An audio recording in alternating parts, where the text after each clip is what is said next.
Welcome sa Tagalog Manhwa Recap. At pagkatapos nga ng laban ay napasabi si Zhang Zuan sa kanyang isip na buti na lang daw at nandito si Master Su at Master Ling kaya naging useless daw ang lakas ng Supreme Realm Fighter na yon. Sadyang napaka-terrifying daw pala talaga ng lakas ni Master Su. Maya-maya pa ay tinanong ni Master Su si Master Yang kung nasaan daw ba si Zhang Zuan.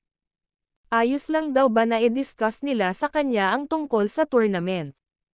Sumagot naman si Zhang Zuan na nagpo-focus daw ito ngayon sa kanyang training. Napasabi naman si Master Su sa kanyang isip na kaya raw pala hindi lumabas si Zhang Zuan sa kabila ng nangyaring kumasyon. Nagpo-focus daw pala ito sa kanyang training. Kaya tinanong niya na lang si Master Yang tungkol sa tournament. Sumagot naman si Master Yang na gaya daw ng sinabi niya, kahit siya pa raw ang guro ni Zhang Zuan hindi raw siya ang magdi-decide. Sinabi naman ni Master Su na ang tournament daw na ito ay pag-uukulan ng mga Pavilion Masters sa lahat ng panig ng mundo kaya ito raw ay mayroong mataas na gantimpala. Kaya kapag nakakuha ka raw ng mataas na place sa tournament hindi ka lang daw magkakaroon ng mga spiritual stones, magkakaroon ka rin daw ng access sa mga secret chambers. Spiritual stones, sambit naman ni Zhang Zuan at nagtanong kung gaano raw ba kalaki ang magiging gantimpala. Sumagot naman si Master Ling na hindi raw nila gaanong alam ang detalye ngunit base daw sa nakaraang tournament ang champion daw ay makakatanggap ng isang middle tier spirit stone. Middle tier spirit stone, sambit naman ni Zhang Zuan at napasabi sa kanyang isip na ang Chanwo Kingdom daw ay napakababa pagdating sa rankings kaya wala daw gaanong record dito tungkol sa mga spiritual stones kaya ano raw ba kaya ang ibig sabihin ng middle tier spirit stone na ito. Sinabi naman ni Master Su na ang lahat daw ng spirit stones na ginagamit nila ngayon ay mga low tier.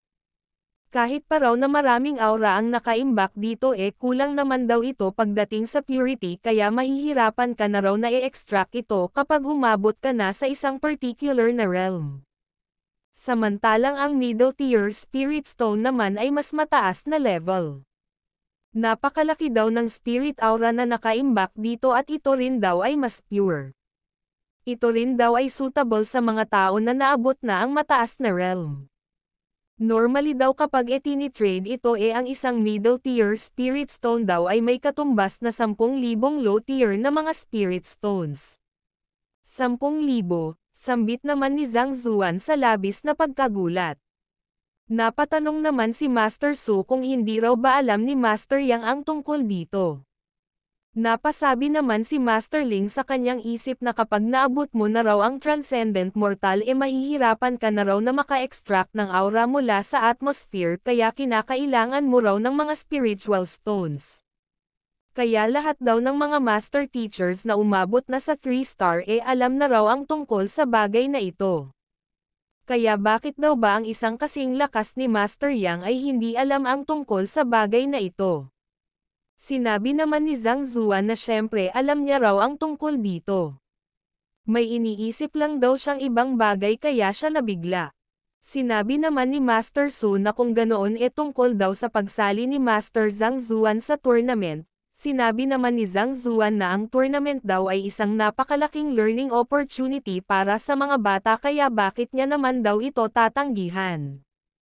Kaya wag daw silang mag-alala. Pasasalihin niya raw si Zhang Zuan. At napasabi sa kanyang isip na nagbibiro daw ba sila, 10,000 spirit stones, mababaliw daw siya kapag na-miss niya ang opportunity na ito. Hindi naman makapaniwala ang iba sa mabilis daw na pagbabago ng isip ng Master Yang na ito. Kung papaano daw tumatakbo ang isip ng mga elite, hinding-hindi raw nila ito maiintindihan. Sinabi naman ni Master Su na kung ganoon daw nasisiyahan daw sila. At nakiusap naman si Master Ling na paghandain daw na pumunta ni Master Yang si Zhang Zuan sa Myriad Kingdom United Alliance sa gaganapin na tournament sa darating na 3 buwan. Sinabi pa ni Master Su na ito raw ang token ni Zhang Zuan para sa tournament. Ibigay daw ito ni Master Yang sa kanya. Kapag nasa kanya na raw ito maaari niya raw silang hanapin sa Myriad Kingdom Alliance Master Teacher Pavilion. Maya-maya pa ay nagpaalam na ang dalawa at nagsabing hihintayin daw nila ang pagdating ni Master Zhang Zuan sa Myriad Kingdom. Sa Master Teacher Pavilion naman ay sinabi ni Master Jiang Shu sa Vice Master na ang ibig daw ba nitong sabihin tinawag lang na so ni Master Yang si Master So.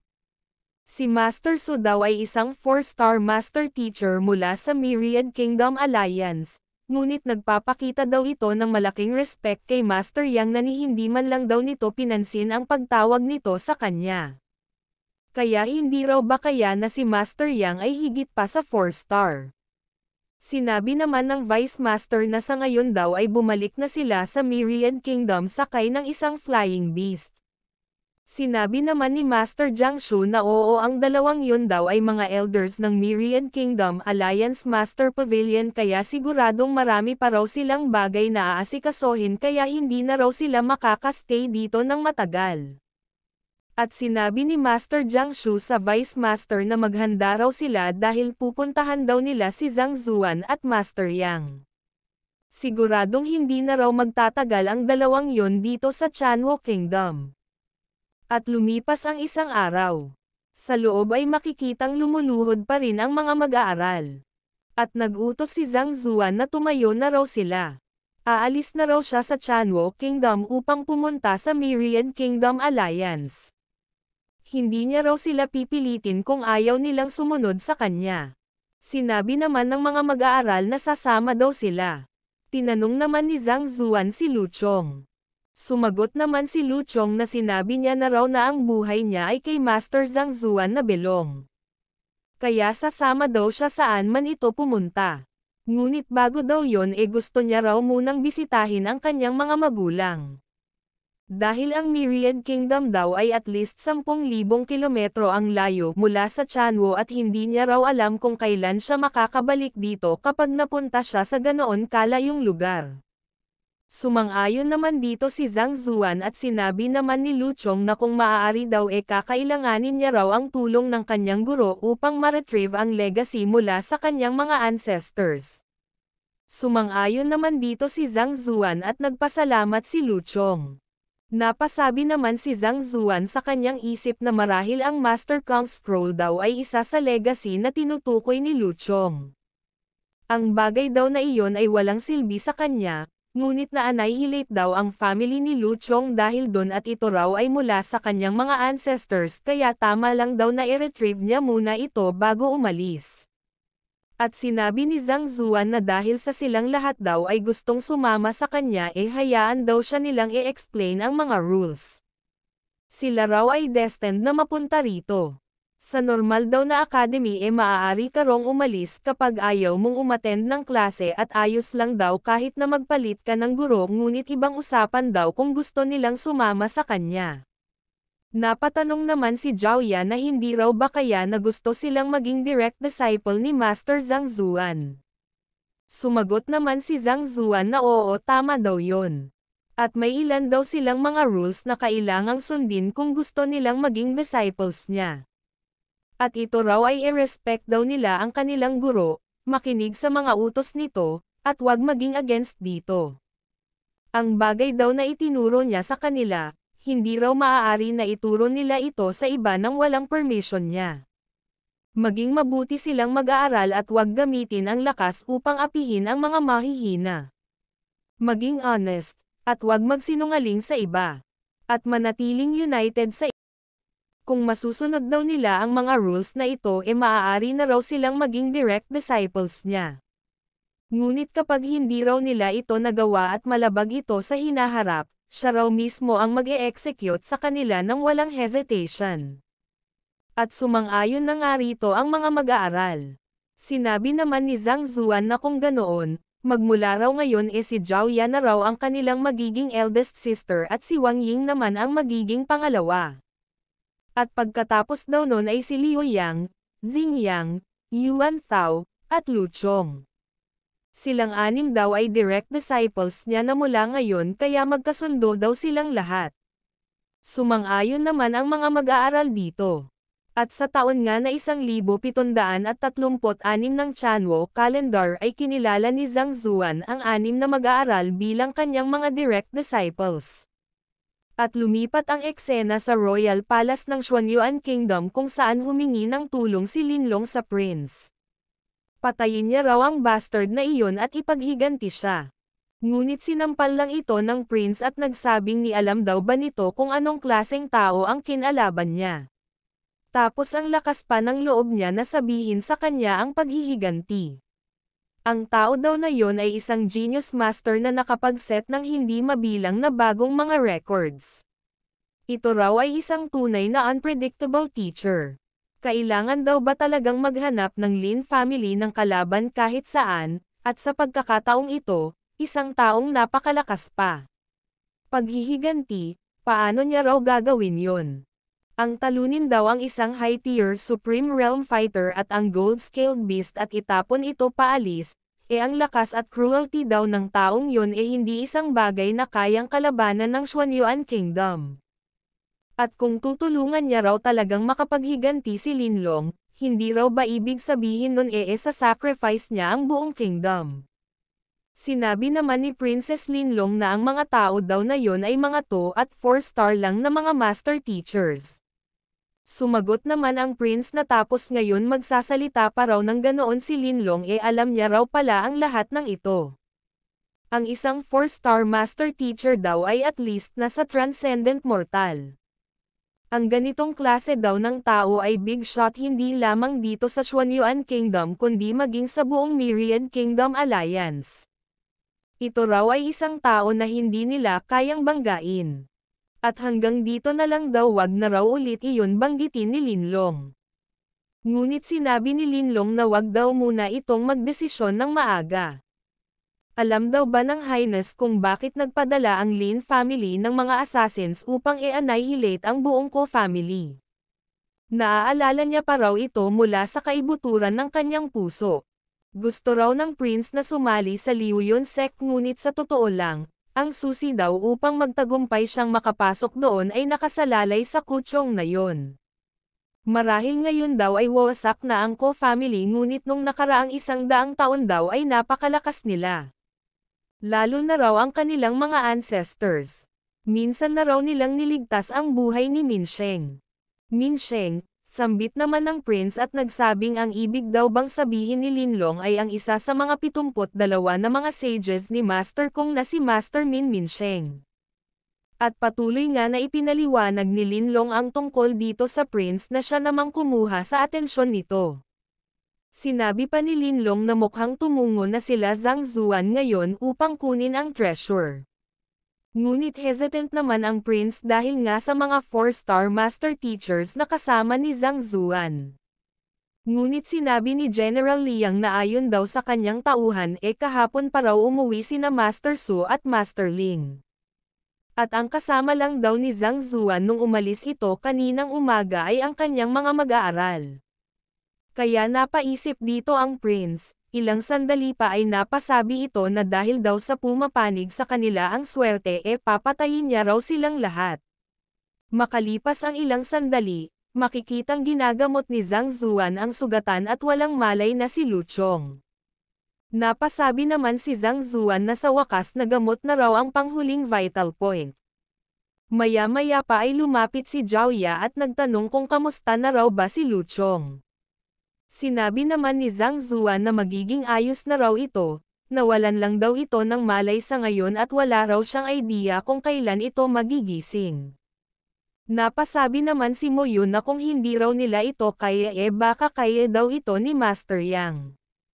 Master Yang, sambit naman ni Zhang Zuan at napasabi sa kanyang isip na siya raw si Master Yang kaya kung hindi niya raw ito kayang gawin hindi rin daw ito kaya ni Master Yang. Sinabi naman ni Mo Yun na narinig niya raw na ang mga master teachers na 7-star pataas ay mayroong kakayahan na baguhin ang behavior sa pamamagitan lang ng kataga. Na-affect din daw nila ang consciousness at kayang mahanap ang kaluluwa. Sa ngayon daw, si Lu Chong ay nasa malalim na pagkakahimbing. Kaya kung makakita raw sila ng master teacher na mayroong ganoong level matutulungan daw sila nito na gisingin si Lu Chong. Napaisip naman si Zhang Zuan nang marinig ito. At patuloy pa na ipinaliwanag ni Mo Yu ang tungkol dito. Sinabi naman ni Zhang Zuan na maghahanap daw siya ng higher na master teacher ngunit bago yon, kailangan niya raw munang ipaghiganti si Lu Chong. Maghiganti, sambit naman ni Moyu at sinabing marahil kalaunan ay magagawa daw nila yon ngunit pamilyar daw ba si Zhang Zuan sa Xuanyuan Kingdom. At ipinaliwanag niya ang kakayahan at ang lakas ng hukbo ng prince ng Xuanyuan Kingdom. Sa dami daw ng puwersa at mga elites na tauhan ng prince hindi raw ito laban na kaya nilang ipanalo, maliban na lang daw kung kasing lakas ni Zhang Zuan si Master Su. Isa pa, kahit na mayroon pa raw siyang ganoong kapangyarihan, dadaan daw ito sa hindi mabilang na mga obstacles kung papatayin daw nito ang prince at hindi raw ito magiging madali. Kung gusto raw talaga na challenge ni Zhang Zuan ang Xuanyuan Kingdom kailangang siya raw ay at least nasa middle tier na ng Supreme Realm. Ang ibig niya rong sabihin 3 buwan na lang daw ang nalalabi bago ang tournament kaya maigi raw na wag nang sumangkat sa gulo si Zhang Zuan. Hanggat makakuha lang daw ng magandang resulta si Zhang Zuan sa tournament maaari niya raw na mapakiusapan ang Pavilion Master doon na tulungan siyang maghiganti. Sinabi naman ni Zhang Zuan na hindi na raw siya makakapaghintay ng 3 buwan at naniniwala daw siyang ganoon din si Lu Chong. Sumagot naman si Moyo na ngunit ang lakas daw ni Zhang Zuan ay niwala pa sa kalahati ng Supreme Realm kaya paano niya raw ipaghihiganti si Lu Chong.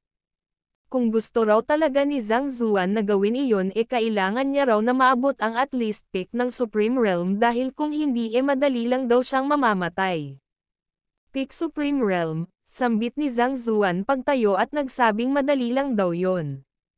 Maghahanap lang daw siya ng paraan upang maabot ang rank na iyon sa loob ng ilang araw. Nagulat naman dito si Moyu at napasabing sa tingin daw pa ni Zhang Zuan kasing simple lang ito ng pagpulot ng repolyo sa palengke, hindi raw siya basta-basta lang na makakapulot kung ano ang gustuhin niya doon. Ang Supreme Realm daw ay ang final part ng fighter's training, at mas mahirap daw ito sa Grandmaster Realm. Kaya sinabi niya kay Zhao na dapat ay sabihin niya rin daw ito sa kanyang guro. Ngunit nagtaka lang si Zhao at nagsabing tama raw ang kanyang guro kaya bakit niya raw ito pipigilan. Sinabi naman ni Moyo na ngunit ito raw ay ang Supreme Realm, Supreme Realm.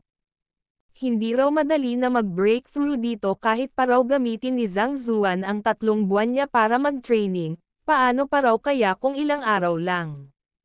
Sinabi naman ni Zhao na ngunit ilang buwan lang daw ang ginugol ni Zhang Zuan upang maabot ang Acupoint Opening Realm mula sa peak ng Profound Connection Realm pagdating nito sa Chanwu.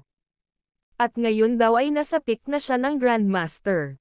Kaya kung 10 araw pa raw kayang-kaya daw ito ni Zhang Zuan. Hindi naman makapaniwala si Moyo dito at napasabing ano raw ba ang mga tao na ito. Ang pag-breakthrough sa Supreme Realm, hindi lang daw sa hindi sila gulat at terrified, iniisip pa raw talaga nila na normal lang ito. At sinabi ni Moyo kay Zhang Zuan na kahit na maabot pa raw nito ang Supreme Realm, si Deng Mo daw ay ang Crown Prince ng Xuanyuan Kingdom. Kaya kung may gagawin daw si Zhang Zuan dito nangangahulugan daw ito na challenge niya ang buong kingdom kaya siguradong pipigilan daw siya ng Master Teacher's Pavilion. Nagtaka naman si Zhang Zuan dito at nagsabing hindi raw ba dapat na protektahan ng pavilion ang mga Master Teachers. Sumagot naman si Moyo na totoo daw yon ngunit kapag isang conferred kingdom na raw ang involved ibang usapan na raw yon. Kapag namatay daw ang mayroong ganoong status magsasanhi daw ito ng isang malaking commotion. At siguradong magiging simula daw ito ng digmaan kaya upang maiwasan daw ito siguradong kakampi raw ang pavilion sa kanila kaysa sa kay Zhang Zuan na isa lamang 2-star master teacher at hindi naman ganoon kahalaga. At isa pa ang Xuanyuan Master Teachers Pavilion daw ay matagal ng alay ang royal family. Kaya mapapahamak lang daw si Zhang Zuan kung susugod na lang siya ng bigla. Napatanong naman si Zhang Zuan kung mayroon daw bang ibang paraan upang masolve ito. Sumagot naman si Moyo na meron. Kung gusto raw ni Zhang Zuan na hindi humarang ang Master Teacher's Pavilion at kumampi sa kanya kailangan niya raw na makahanap ng paraan upang makinig sila sa kanya. Napasabi naman si Zhang Zuan na ang ibig daw bang sabihin ni Moyo, take over ang pavilion. Sumagot naman si Moyo na tama daw yon. Ganun pa man, ang guild leader daw ng Master Teacher's Pavilion ng Xuanyuan Kingdom ay naabot na ang 3-star at ito raw ay isa ng half-transcendent. Kaya kung gusto raw ni Zhang Zuan na mag-take over iyon daw ay napakahirap na task. Kung wala ang lakas at kakayahan ng isang 4-star Master Teacher imposible daw ito na magawa. Sinabi naman ni Zhang Zuan na ayos lang daw kung makialam sila ngunit kapag poprotektahan daw nila ang prince gagawin niya raw ang sinasabi ni Moyo. At sinabi ni Zhang Zuan sa kanyang isip na ano naman daw kung kakalabanin niya ang isang conferred kingdom, ano naman daw kung kakalabanin niya ang buong Master Teacher's Pavilion. Si Lu Chong daw ay handang isakripisyo ang buhay niya para sa kanya kaya paano raw mangyayaring wala man lang siyang gagawin para kay Lu Chong. Nagtanong naman si Moyo kung ano na raw ba ang gagawin nila ngayon at sumagot naman si Zhang Zuan na pupunta raw sila sa Xuanyuan Kingdom. Makalipas ang ilang araw ay lumipat ang eksena sa Beast Hall ng Xuanyuan Kingdom. At dito ay hindi makapaniwala si Moyo sa kanyang nasaksihan. Nagawa daw nito na mapa-breakthrough ang Stilfang Howlong Firmament Beast gamit ang Violent Tamang Method papunta sa Supreme Realm. At nagsi-breakthrough pa raw ang mga mag-aaral nito matapos lang ang 3 araw nilang paglalakbay. Inutusan ni Zhang Zuan si Siyang na magrenta ng lugar at napasabi naman si Moyo sa kanyang isip na ang tao daw na ito ay tila hindi parte ng mundong ito. At nagtanong si Moyo na hindi raw ba't pupunta sila sa Xuanyuan Kingdom kaya bakit nandito raw sila sa Beast Hall. Sumagot naman si Zhang Zuan na syempre upang mag-improve ang kanilang lakas na siya namang ipinagtaka ni Moyo. At napasabi sa kanyang isip na ang naririnig niya lang daw dinadala dito ang mga beast upang mag-improve ang kanilang lakas. Hindi niya raw alam na ganoon din daw pala ito sa tao. Hindi raw ba kaya na ang skills na gustong practice ni Zhang Zuan ay kailangan ang tulong ng mga beast. Sa labas naman ay sinabi ng Beast Hall Master ng Xuanluan Mountain Range kay Beast Tamer Luo na nandito na raw sila sa Beast Hall ng Xuanyuan Kingdom. Dito raw sila magpa-participate para sa Beast Tamang Tournament. Sinabi naman ng 2-star Beast Tamer na si Lutang na kung ganoon wag daw silang mag-alala kukunin niya raw ito. Ito raw ay isa lamang champion kukunin niya raw ito para sa kanila. Ngunit hindi nakaimik ang dalawa. Kaya napasabi si Lutang na hindi raw ba sila naniniwala sa kanya.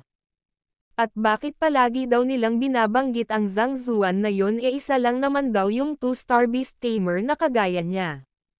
Nakapasa daw yon sa unang subok niya, ganoon din naman daw siya at hinigitan niya pangaraw yon.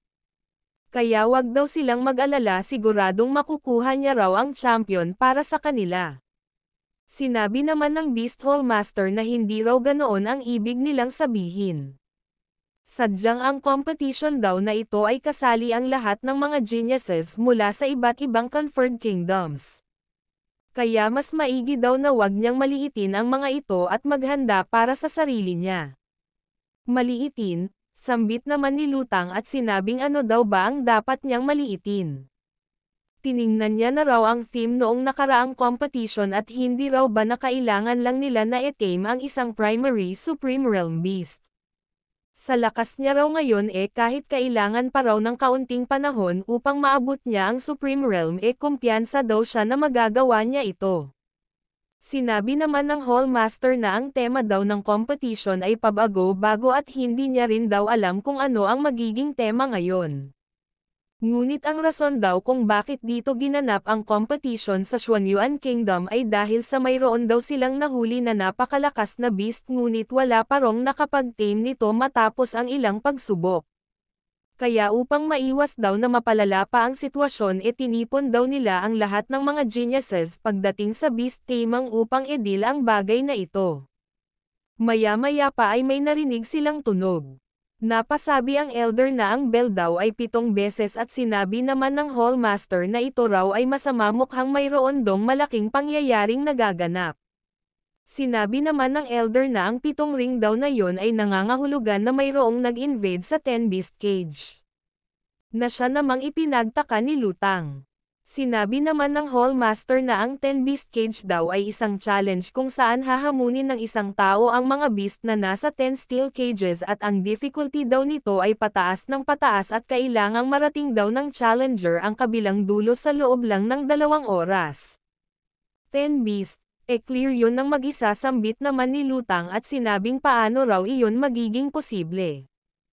Ang mga beast daw na ito ay umaatake kapag nakakita sila ng tao. Ito raw ay nature nila. At yun daw ang dahilan kung bakit nasa frontline ang mga beast tamer.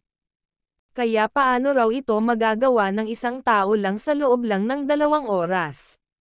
Sinabi naman ng hallmaster na kung ano paman, pumunta na raw sila doon at tingnan ito. At nakita nga ng hallmaster na na-activate na raw ang beast trap array mukhang magsisimula na raw ito maya-maya. Sinabi naman ni Lutang na siguradong mamamatay daw ang taong ito kapag ginawa niya ito. Sino naman daw kaya ang magtatangkang gawin ang bagay na ito, mayroon daw ba itong benefits? Sumagot naman ang elder na syempre meron, at sinabi naman ng hallmaster na ang magtagumpay daw dito ay makakatanggap ng patak ng spirit beast blood. Na siya namang ikinagulat ni Lutang at napasabi sa kanyang isip na ang bagay daw na yon ay mas mahalaga pa sa spiritual stone. Sinabi pa ni Lutang na kahit magkapareho lang daw sila ng level ng beast mahirap daw na makapag-tame ng isa nito, ano pa raw kaya ang 10 nito, paano raw ito gagawin ng taong yon. Sinabi naman ng hallmaster na okay lang daw sana kung normal beast lang ang 10 yun ang problema daw nasa last stage na. Sinabi naman ni Lutang na narinig niya raw na ang mga beast na ito ay nasa primary supreme realm na. Ang beast daw na nasa ganitong level ay napakahirap na deal. Napasabi naman ang mga tao na ang i-risk daw ang buhay niya para lamang sa isang patak ng spirit beast blood, nababaliw na raw ba ang taong yun at nakita nilang mayroong papalabas. Napasabi ang mga tao na ang tao daw na ito ay napakabata pa. Ni hindi pa nga raw ito umaabot sa kanyang 20s. Sinabi naman ng iba na ang bata pa raw nito ngunit naabot na raw nito ang pinnacle ng Grandmaster Realm mukhang napaka-talented daw pala talaga ng batang ito. Ngunit bakit gusto daw nitong mamatay ng maaga? Nagulat naman ang hallmaster nang makita si Zhang Zuan at napasabing nababaliw na raw ba ito. Napatanong naman si Lutang kung kilala daw ba ito ng hallmaster at sumagot naman ang hallmaster na ito raw ang sinasabi nilang beastmaster na si Zhang Zuan. Napatawa naman si Lutang at nagsabing kung ganoon ito raw pala si Zhang Zuan na dini-describe nila na parang bulaklak. Kaya ang akala niya raw ito ay isang hotshot ngunit ito raw pala ay isa lamang batang hangal. At napasabi sa kanyang isip na kahit gaano pa man daw ka-arrogant ang isang genius, dapat alam daw nila ang kanilang limitations. Ngunit ang ginawa daw nito ngayon ay isang stupid move. Napasabi naman si Zhang Zuan sa kanyang isip na kailangang mapataas niya raw ang lakas niya bago niya ipaghiganti si Lu Chong. Sa bilang daw ng mga spirit stones na nasa kanya napaka-imposible daw na maabot niya ang pinnacle realm kahit na makakuha pa raw siya ng supreme realm ability. Kaya mayroon lang dong isang paraan, at ito ang best. Kailangan niya rong makakuha ng sapat na spirit beast blood. Ang bagay daw na ito ay labis na napakahalaga kaya hinding-hindi raw ito ibebenta ng beast hall at kung mangyari man yun imposible daw na ma-afford niya ito. Kaya kung hindi niya raw ito puwersahang makuha, sa lakas niya raw ngayon ito lang daw ang tanging paraan. At ayon daw sa mga records, makukuha niya raw ito ng libre kapag na-clear niya ang stage na ito. Kaya sumugod na si Zhang Zuan. Na siya namang ikinagulat ni Lutang, binabalak daw ba itong harapin ng head-on ni Zhang Zuan. At maging si Mo Yu ay nagulat din dito. Sinabi naman ni Lutang na mukhang baliw na raw ang taong yun ngunit nagulat ang hallmaster sa kanyang nakita at napatanong kung ano raw ba ang nangyayari. Ano raw ba ang ginagawa ng mga Tempest Wolves, bakit bigla na lang daw naging mahiyain ang mga ito? Hindi naman makapaniwala dito si Lutang at napasabing ito raw ay fully tamed at nagre-request daw ang mga beast na makipag-contract sa kanya. Ano raw ba ang nangyayari dito? Sinabi naman ng Beast Hall na sumugod daw si Zhang Zuan upang pagbubugbugin ang mga beast, mukhang ganoon raw ang nangyari. Sinabi naman ng elder na sa ganitong paraan daw nakilala si Zhang Zuan. Sinabi naman ng Hallmaster na oo, tama daw yun at hindi niya raw inaasahan na gagamitin ito ni Zhang Zuan dito. Ito raw ay impressive, talagang napaka-impressive na siya namang ipinagtaka ni Lutang. Ganito raw ba tiname ni Zhang Zuan ang Half-Grandmaster Viridescent Eagle, ito raw ba ang violent tamang? Ang tao daw na ito ay na-tame ang mga beast na yon ng napakadali. Kahit pa raw ang mga Tempest Wolves ay nasa Advanced Grandmaster Realm lang napakalakas at agile daw ng mga ito. Kaya paano raw ito nagawa ng taong ito? Maya-maya pa ay pinagalitan at pinaalis ni Zhang Zuan ang mga beast. Napamura naman dito si Lutang at napasabing na-tame niya na raw ang mga ito kaya bakit ayaw niya pa raw itong kunin. Sa kabilang dako naman ay tinanong ng isa ang kasama niya kung nakita raw ba nito kung ano ang nangyari ngayon lang. Sumagot naman ang isa na nakita niya lang daw kung paano binugbog ang mga Tempest Wolves at bukod daw doon wala na raw siyang maintindihan. Ang dalawa pa lang ito ay ang Beast Hall Master na si Sai Jekan at ang Grand Elder na si Wayo. Sinabi naman ni Hallmaster Sai na ang tao daw na yon ay mabilis at agile kaya normal lang daw na hindi ito magets ng Grand Elder. Kung hindi raw siya nagkakamali hindi lang daw ginamit ng taong yon ang galaw ng isang beast tamer, ginamit din daw nito ang galaw ng isang master teacher na siya namang ipinagtaka ng Grand Elder. Sinabi naman ni Hallmaster Sai na tama daw yon. Mukha lang dong reckless ang ginawa nitong pagsugod sa grupo ng mga Tempest Wolves ngunit tinamaan niya raw ang mga vital points ng mga ito at nalus niya ang seal ng kanilang mga kapangyarihan sa loob lang ng ilang sunod-sunod na pag-atake. Katulad lang daw ito sa pagpunteriya sa mga vital points ng mga fighter. Hindi raw maaapektuhan dito ang level ng mga Tempest Wolves ngunit ang lakas daw nila ay tataas dahil sa mga hit na yon. Napaka-tricky daw na pataasin ang lakas ng mga beast ngunit ang magawa daw yon ng taong yon sa ilang hits lang syempre gugustuhin daw ng mga beast na yon na ma-tame sila ng taong yon. Nagulat naman dito ang Grand Elder at napatanong kung anong klaseng vision daw ba yon. Ngunit kahit gaano pa man daw ito ka-talented titingnan daw nila kung maki-clear nito ang second stage. Dito raw ay mayroong 3 Tiger Head Beast na kapareho niya ng level. Sinabi naman ni Hallmaster Sai na natatakot daw siya na mahirap na raw na gamitin ang method na yon sa level na ito.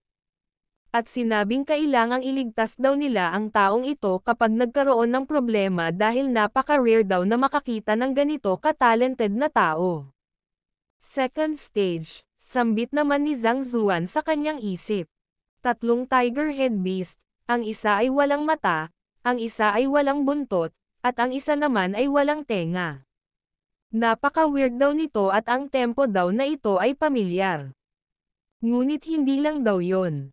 Ang mga beast daw na ito ay mayroong malalakas na physique, at mayayabang sa kanya-kanyang paraan. Mukhang hindi raw ito kasing dali na tame katulad ng mga Tempest Beast.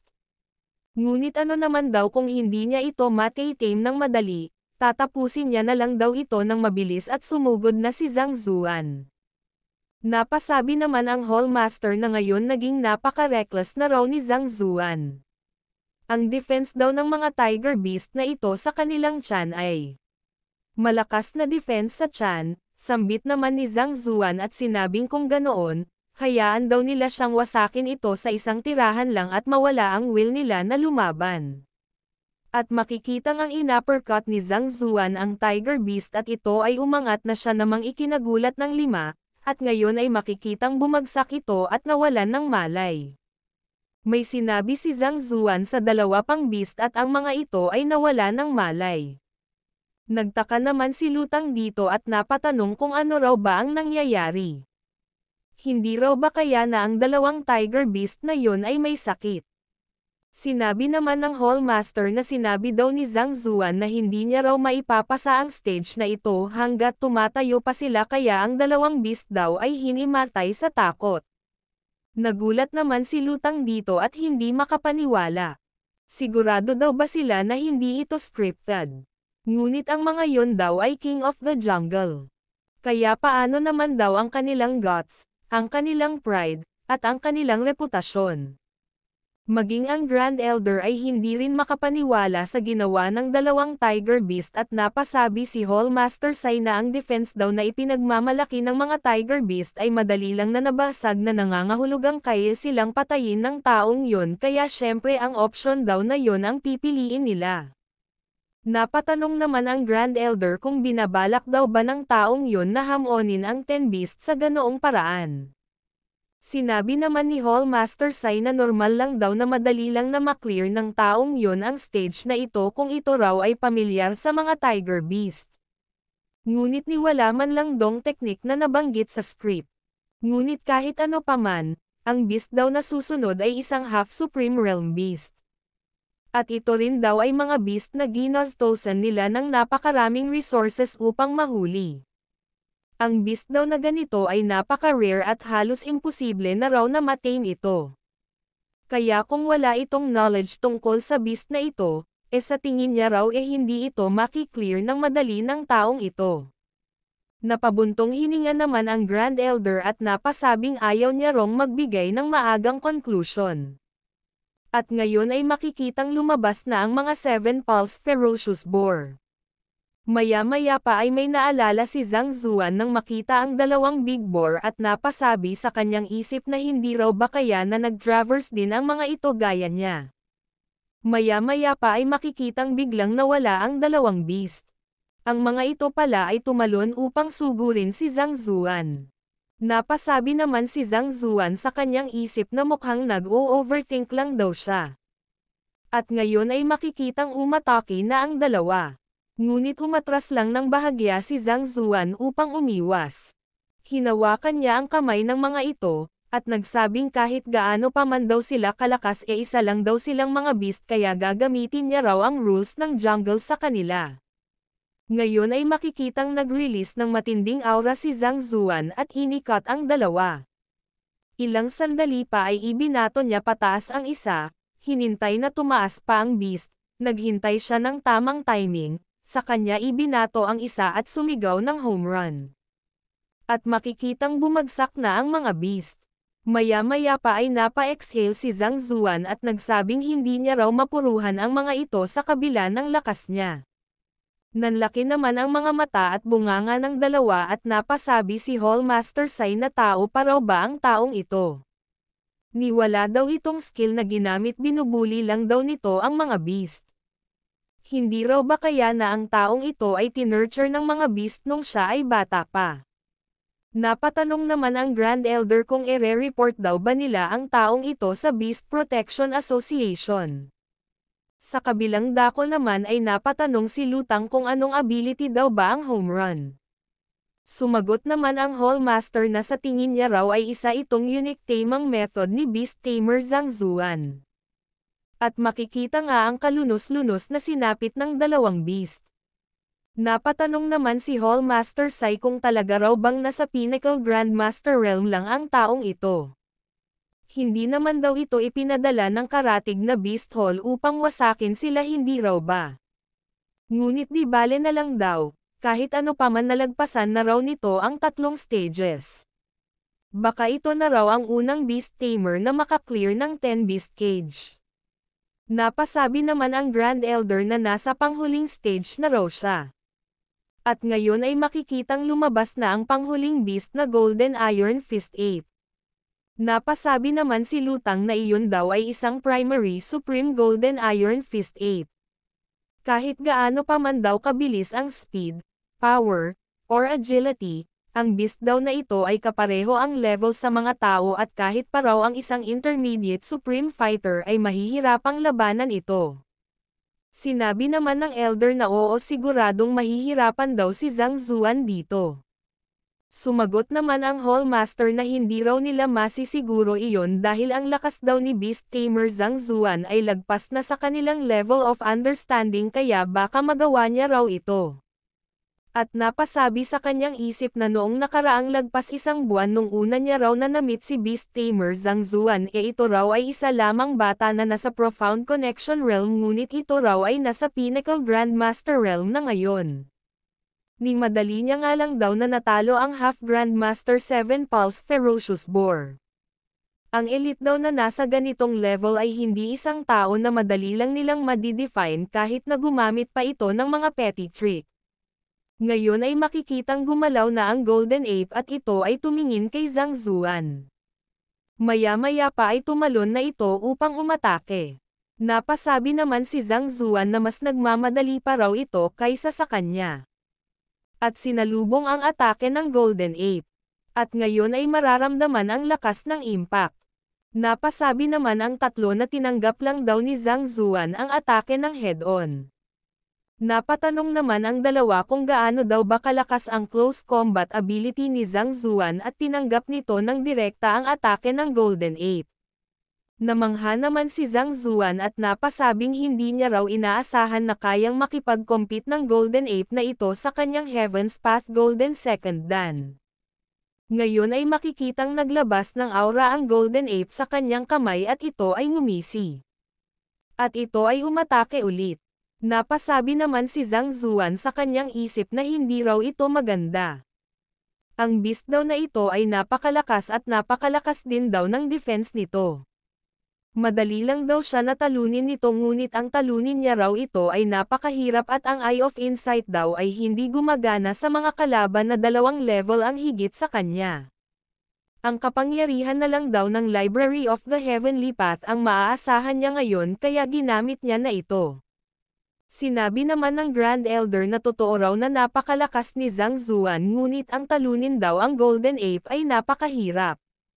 Sinabi naman ni Hallmaster Sai na hindi raw sa ito ay mahirap kundi ito raw ay imposible. Hindi niya raw inaasahan na ma-stock si Zhang Zuan dito matapos niyang i-clear ng napakabilis ang 3 stages. Kaya humanda raw ang Elder na i-activate ang array upang mapigilan ang Golden Ape ngunit sinabi ng Grand Elder na tingnan niya raw ito at napatanong naman si Hallmaster Sai kung ano raw ba ang dapat niyang tingnan. At hindi siya makapaniwala sa kanyang nakita. At napatanong siya kung ano raw ba ang nangyari ngayon lang. Sumagot naman ang Grand Elder na sa gitna daw ng kanilang laban nakita niya raw na ang batang yon ay may ibinulong na kung ano sa Golden Beast. Tapos bigla na lang daw nag-iba ang attitude ng Beast. Napatanong naman si Lutang kung ano raw ba ang sinabi ni Zhang Zuan. Ang mabago daw nito nang tuluyan ang attitude ng Beast, hindi raw ba ito ay imposible? Sumagot naman ang Hallmaster na sa tingin niya rin daw ay imposible yon ngunit di ba nakita naman daw ni Lutang kung paano pinaamo ni Zhang Zuan ang mga Tempest Wolves at pinahimatay ang mga Tiger Heads gamit ang ilang suntok lang hindi raw ba? Sumagot naman si Lutang na kahit pa raw nagbago ang attitude ng Golden Ape imposible naman daw na ipapasa nito si Zhang Zuan ng ganoon lang hindi raw ba? Scripted daw ba talaga ang challenge na ito? Tinawag naman na Brother Ape ni Zhang Zuan ang Beast at sinabing ngayong nalutas niya na raw ang problema nito, bakit hindi na rin daw nito hayaan na makapasa siya. Tumango naman ang Beast, ilang sandali pa ay tinaas niya ang kanyang mga kamay at hindi makapaniwala ang lahat na nakapasa si Zhang Zuan. Naglakad si Zhang Zuan patungo sa Magic Circle at napasabi sa kanyang isip na gaya daw ng inaasahan niya sa Library of the Heavenly Path, nagawa daw nitong marisolba ang problema ng Golden Ape mula pa nung ito ay pinanganak. Kaya hindi lang daw siya nito hinayaang makapasa, kahit gusto niya pa raw itong gawing kaibigan hindi raw siya tatanggihan nito. Tinapakan ni Zhang Zuan ang spell, at na-clear niya na ang 10 Beast Cage Challenge. At sinabi ni Zhang Zuan kay Hallmaster Sai na na-clear niya na naman na ang challenge hindi raw ba. Sumagot naman ng oo si Hallmaster Sai. Sumagot naman si Zhang Zuan na kung ganoon, nasaan na raw ang kanyang Spirit Beast Blood. At binigay na nga ito ni Hallmaster Sai sa kanya. Binati ni Hallmaster Sai ang lahat ng mga manunood at ipinaliwanag ang tradisyon ng kanilang Beast Hall at kinongratulate niya si Zhang Zuan. Napasabi naman si Zhang Zuan sa kanyang isip na ang 2 patak daw nito na nakuha niya kay Lord Lin ay nagawa lang daw siyang palakasin hanggang sa 9,999 cauldrons at ni hindi man lang daw siya lumagpas sa Supreme. At kahit nakuha niya na raw ngayon ang drop na ito, at kung effective man daw ito malayo pa raw bago niya maabot ang pinnacle ng Supreme Realm. At yun daw ang minimum na power na kailangan niyang abutin upang maipaghiganti si Lu Chong. At sinabi ni Hallmaster Sai sa mga tao na mukhang hindi niya na raw kailangan na ipaliwanag kung gaano kahalaga ang Spirit Beast Blood para sa mga Beast Tamer. Kaya hanggat mag-ukol lang daw sila ng effort wala dong imposible. At kung mayroon man dong makaklear ng 10 Beast Cage Challenge sa hinaharap ganito din daw ang reward na kanilang matatanggap. Maya-maya pa ay sinabi ni Zhang Zuan na kung maaari pa raw na challenge ang 10 Beast Cage maaari pa raw ba siyang sumubok sa pangalawang pagkakataon hindi raw ba? Nagulat naman si Hallmaster Sai sa narinig niya at tinanong si Zhang Zuan kung ano raw ba ang sinabi nito. Sumagot naman si Zhang Zuan na gusto niya rong challenge ulit ang 10 Beast Cage. Napasabi naman si Hallmaster Sai na hindi raw ba't kakaklear lang nito sa challenge. Sumagot naman si Zhang Zuan na oo ngunit kakasabi lang daw ni Hallmaster Sai na kung sino pa man daw ang makaklear maaari pang makakuha ng Spirit Beast Blood. At kailangan niya pa raw ng maraming Spirit Beast Blood kaya mag-challenge daw siya ulit. Hindi naman makapaniwala si Hallmaster Sai dito at napasabi sa kanyang isip na mukhang mababankrupt daw sila sa taong ito. Ang ganito raw kahalaga na item, kahit ito pa raw ay Beast Hall ng Xuanyuan Kingdom wala daw silang maraming ganito. Sinabi naman ni Zhang Zuan na wag daw itong mag-alala dahil 20 beses niya lang daw na challenge ang 10 Beast Cage upang makakuha siya ng 20 drops ng Spirit Beast Blood.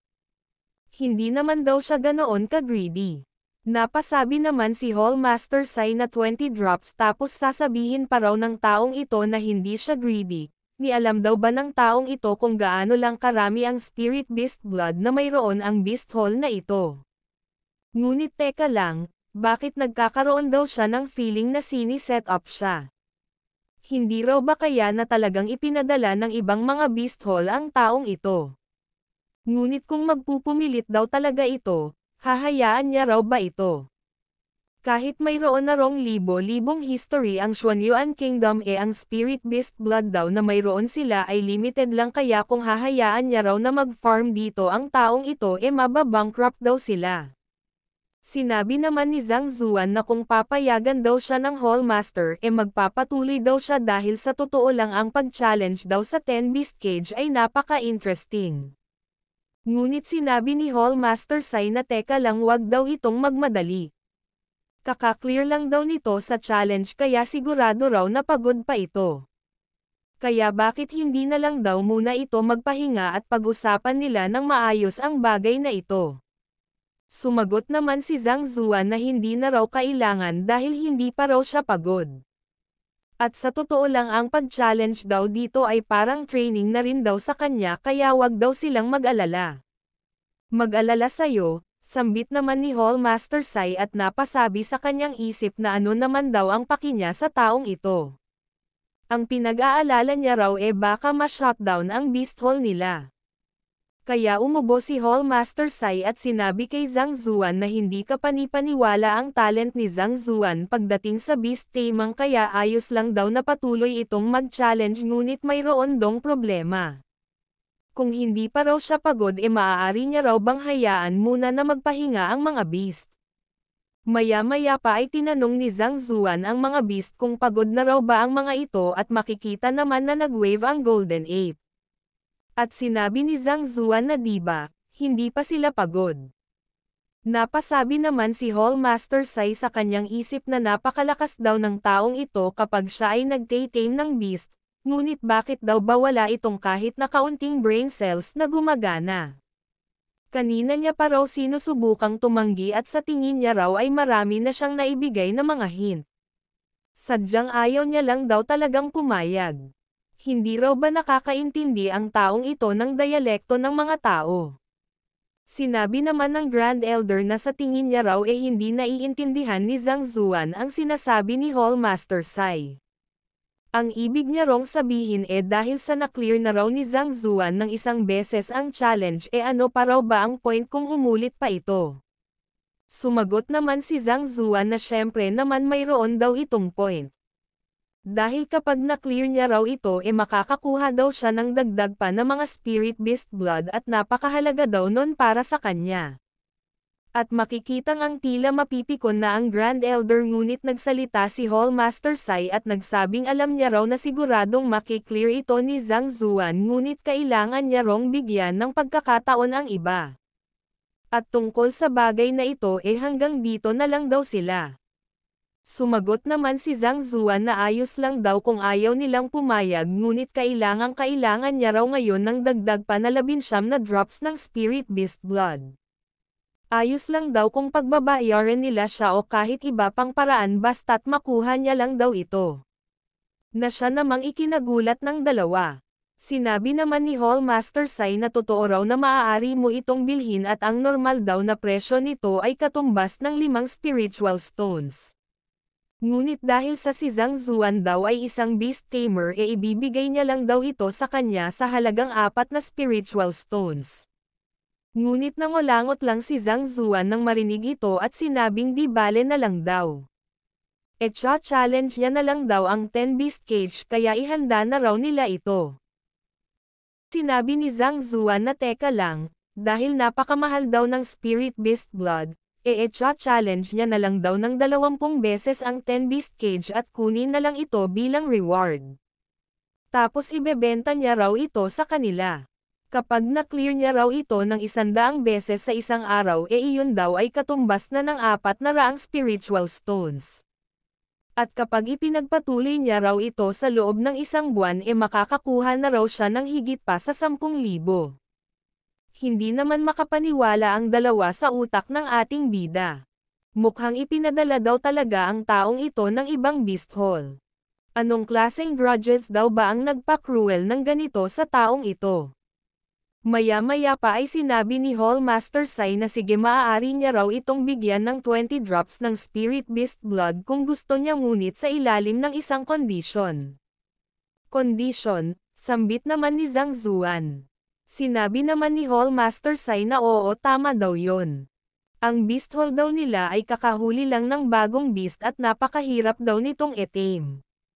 Kaya kapag napaamo daw ito ni Zhang Zuan hindi lang daw 20 drops ang ibibigay niya, dadagdagan niya pa raw ito ng 10 extra. Ngunit kung hindi raw ito magawa ni Zhang Zuan call off daw nila ang pag-challenge nito sa 10 beast cage.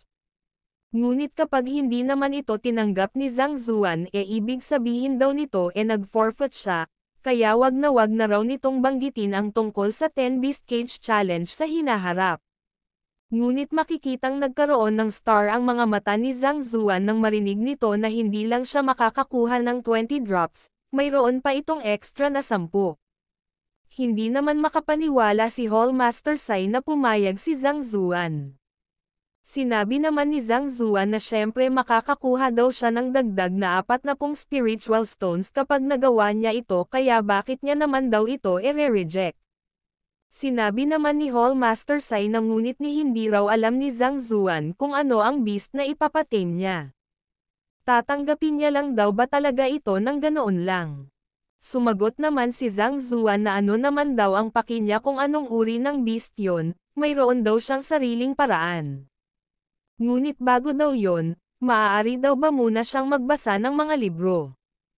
At pinahintulutan naman siya ni Hall Master Sai. Sinabihan naman ng Grand Elder si Hall Sai na nagbitaw na raw ito ng salita, hindi raw ba ito natatakot? Matakot sa ano? Sagot naman ni Hall Master Sai. Sinabi naman ng Grand Elder na nakapagsanhi daw ng matinding rakas si Zhang Zuan sa ginawa nitong pag-challenge sa 10 beast cage kaya natatakot daw siya na mabawasan na ang meaning ng gagawin nilang beast taming competition. Sinabi naman ni Hall Master Sai na ang ibig daw bang sabihin ng Elder gagawin goal ng lahat ng sasali si Zhang Zuan. Kahit kapag may manalo pa raw sa competition, kung hindi naman nila na-clear ang 10-beast cage hindi raw ito maa-acknowledge. Kaya ano raw ba kaya kung ibalita niya na lang ito? Ang beast taming competition daw sa pagkakataong ito ay ang 10-beast cage challenge. Ang sino man daw na makaklear nito ay siyang magiging champion. At isa pa check niya raw kung saang branch nang galing si Beast Tamer Zhang Zuan at kung wala rong makakaklear sa 10-beast cage si Zhang Zuan daw ang tatanghalin nilang champion at sumang-ayon naman dito ang Grand Elder. At lumipat ang eksena sa library ng Beast Hall. Sa loob ay nagulat si Zhang Zuan nang makakita siya ng mga libro patungkol sa mga language. Hindi raw ba kaya na ang mga ito ay tungkol sa beast language? Mukha raw itong mga lumang libro at ginamit niya na ang Library of the Heavenly Path. Maya-maya pa ay napasabi siya na mukhang ito raw ang tinutukoy ng Xuanluan Mountains Beast Hall na beast languages at binasa niya na ito. Ilang sandali pa ay sinubukan ni Zhang Zuan ang natutunan niya na beast language at makikitang narinig ito ng isang beast. Makikita naman ang labis na paghingal ni Zhang Zuan at napasabi sa kanyang isip na ano raw ba ang language na ito, bakit napakalakas daw nito. Isang phonics lang daw ang sinabi niya at muntik nang magdeplet ang true essence niya. At ang pakiramdam daw na ito, kung hindi lang daw dahil sa napaka-pure ng Heaven's Path true essence napaka-imposible daw na mabigkas niya ito ng maayos at tama. Wala dong record sa meaning ng phonics na ito kaya kailangan niya pa raw na mag-collect ng ganitong libro sa ibang beast hall.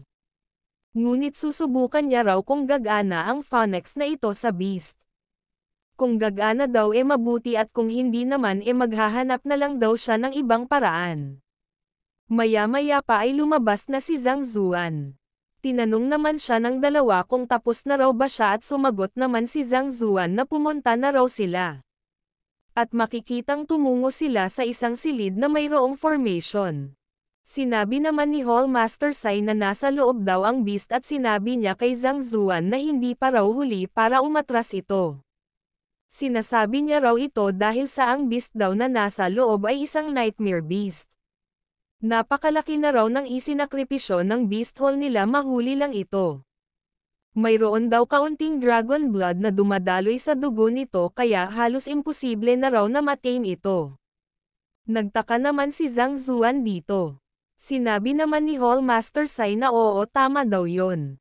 Ang bagay daw na ito ay napaka-cruel at napaka-bloodthirsty kaya napakahirap daw nitong lapitan.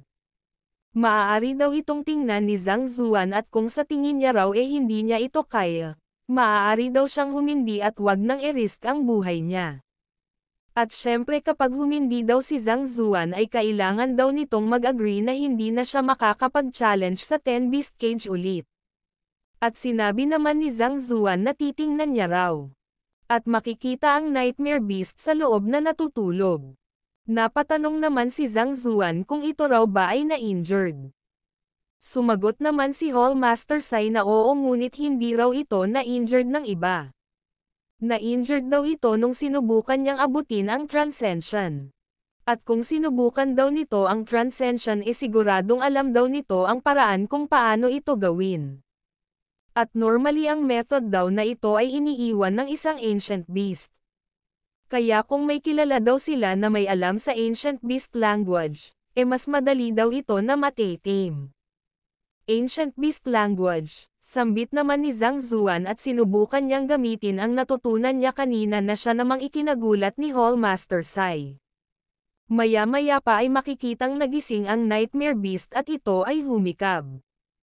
Hindi naman makapaniwala ang dalawa at napasabi sa kanilang isip na iyon daw ba ay isang ancient beast language. Ang tao daw na ito ay pumunta at nag-aral ng ancient language kani-kanina lang at nagawa niya na raw itong bigkasin ngayon. Napatanong naman si Zhang Zuan sa kanyang isip kung gumana daw ba yon. Maya-maya pa ay inalala ni Zhang Zuan ang natutunan niya kanina at sumubok na naman siya at napatakip naman ng tenga ang dalawa. Ngunit makikitang balewala ito sa nightmare beast. Napatanong naman si Hallmaster Sai sa Elder kung gumana daw ba talaga ito. Sinabi naman ng Grand Elder na kung gumagana daw ang ancient language na ginagamit ni Zhang Zuan hindi lang daw sana nakahiga ang Nightmare Beast doon. Ngunit kung hindi naman daw ito gumana bakit naman daw nagpalit ng sleeping position ang Nightmare Beast? Napasabi naman si Zhang Zuan sa kanyang isip na napaka-imposible daw na ang ancient beast language ay isang lullaby. Kaya susubukan niya naman daw yung isa pang beast language. At ginamit niya na nga ito at napatingin ang dalawa. At napamura sila nang makitang napaidlip daw ang beast sa 3 katagalang. Nagulat naman dito si Zhang Zuan at napasabi naman si Hallmaster Sai sa kanyang isip na ang akala niya raw ay gagamit na naman daw si Zhang Zuan ng unimaginable na tamang method ngunit ito raw ay higit pa sa unimaginable. Napasabi naman ang Elder na hindi ba dapat tame ito ni Zhang Zuan kaya bakit niya raw ito pinatulog. Napangisi naman si Zhang Zuan at napasabing gumagana din daw ito. Binabalak niya pa naman daw na bugbugin na lang ito kapag hindi ito gumana ngunit ngayong nakatulog na raw ito mukhang hindi niya na raw ito lalabanan. Kung ganoon bibigyan niya raw ito ng magandang tulog. Maya-maya pa ay gumamit na naman si Zhang Zuan ng beast language. Ngunit ngayon ay makikitang nagising ang beast, at ito ay nagwala. Napasabi naman si Hallmaster Sai na masama daw ito. Ang akala niya raw hindi na makagalaw ang beast na ito dahil sa kanyang injuries ngunit mukhang pagkatapos daw nitong makapagpahinga ng ilang araw nakakatayo na raw ito at ganito na raw ito kalakas. At sinabi niya sa Grand Elder na ito raw ay isang half-transcendent nightmare beast kaya kapag ito raw ay na-irritate natatakot daw siya na ma-flattened ang buong beast hall. Kaya i-activate na raw nila ang Galaxy Beast Trap Array. At inactivate nga nila ito ng sabay. At nag-function na nga ang array. At makikitang napapangiwi sa pressure ang Nightmare Beast. Makikita namang gumamit na naman ng ancient beast language si Zhang Zuan na siya namang nagpainis kay Hallmaster Sai. Ang beast daw na ito ay na-irritate dahil sa ginawa niyang pag-scream, kaya hindi pa rin daw ba ito natututo sa mali niya, itigil niya na raw ito. Ngunit napamura siya nang makita niyang ngumiti ang beast kay Zhang Zuan at napatanong kung ano raw ba ang nangyayari. At napasabi siya sa kanyang isip na na-tame daw ni Zhang Zuan ang Nightmare Beast sa isang katagalang, kaya hindi raw ba kaya na ang ginamit nito ay ang Voice of Dragons. Ang Voice of Dragons daw ay maaari lamang magamit ng Ancient Dragon Clan. Hanggat ang isang Dragon Beast bloodline daw ay hindi pa naaabot ang level of True Dragon ang bloodline daw nito ay magdo-dominate sa isang katagalang kaya ito raw ay agad na matitame. Ngunit ang language daw na ito ay matagal nang nawala kasabay ng mga tunay na dragon kaya paano daw ito nagawa ni Zhang Zuan? Hindi raw ba kaya na ang taong ito ay isang reincarnation ng isang tunay na dragon? Ayon daw sa alamat, ang mga true dragons daw ay kayang mag-traverse sa lahat ng lugar at gayahin ang lahat ng anyo at wala dong makakatukoy kung sino sila. Naalala niya ang ginawang pagbugbog ni Zhang Zuan sa mga beast sa 10 Beast Cage kanina at ang pagiging magkaibigan nito sa Golden Ape sa ilang salita lang. At kung totoo man daw ito imposible daw na ipagsabi nila ito dahil baka maging sanhi pa ito ng kamatayan nila. Sa kabilang banda naman ay makikita ang pagkagulat ni Zhang Zuan. Ang nasa isip niya raw kanina ay tatakbo lang siya gamit ang Heaven's Path Divine Art kapag ito ay lumabas ngunit sino raw ang mag-aakala na magbabago ang attitude nito matapos niyang sumigaw ng weird na phonics. Kung alam niya lang daw na ganito ito kalakas hindi niya na raw sana ginamit yung ibang beast language kanina. Maya-maya pa ay tinanong ni Zhang Zuan ang beast kung nag-surrender na raw ba ito at tumango naman ito. At nag-sign na sila ng contract. Hindi naman makapaniwala dito si Hallmaster Sai. Maya-maya pa ay sinangil na ni Zhang Zuan si Hallmaster Sai ng Beast Blood.